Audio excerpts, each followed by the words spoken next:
This may sound counterintuitive, but planting in the fall is actually okay. It's actually very okay. And let's talk about why that is. Melody McDaniel is here with us. She is from My Second Home, Pike Nurseries, with all sorts of great plant material. But why is fall such a great time to plant? I know most people think spring, right? You think right. spring planting, and that's great. That's a great time. But in fall, when you plant, the plants have time for their root system to set. The ground is still warm, but the cooler temperatures, there's not a lot of stress. And by the time we reach spring and even summer of next year when it's hot, they've got an established root system. So it's like getting ahead of the game. Are there different things we should be planting now than in the spring if we decide to plant in the spring? Absolutely. So there are things that are spring annuals. You want to stay away from those. Trees and shrubs. So anything like the azaleas. We've got an abelia that's blooming here. Yeah, this is called kaleidoscope. And even after it flowers, you get great fall color. Just want to throw that in there. Sorry, Absolutely. guys. You're a pro. Yes. You're just a pro. I know, it's an illness, quite frankly.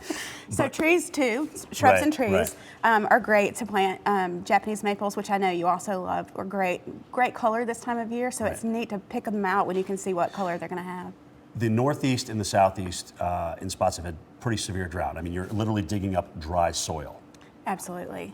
What do we do there to make sure our new plants that are all watered at the nursery survive? Yeah, you do want to be sure that you water them in well when you plant them and have smart watering tips. Water in the evening when less is going to evaporate than if you do it in the middle of the day.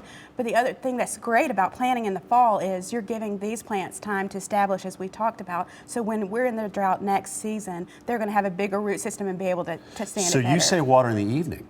You're not worried about fungus overnight?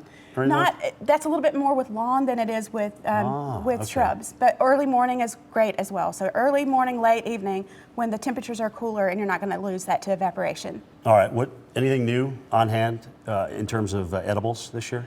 We do. We have lots of new varieties of blueberries. I brought some blueberries with us today. Which, by the way, give great fall color. Don't they? Even after everything else, right? You know, they're actually pretty year-round. Yes, so you have the flowers in the spring, the blueberries in the summer, fall color, and then their bark is really pretty in the wintertime. I don't know if you've noticed. Pansies, which you can actually eat the flower. People don't know that. You but can. You can. They're Sorry, great in salads. You just want to be sure they haven't been treated with any pesticides before you do that.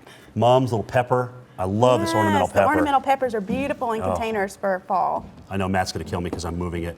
And you can get these in orange, red, purple, yellow. Purple. Some have black foliage, which is really pretty for Halloween containers. And you put some of these things together because you get different blooms and different periods. Mums and peppers are really pretty together.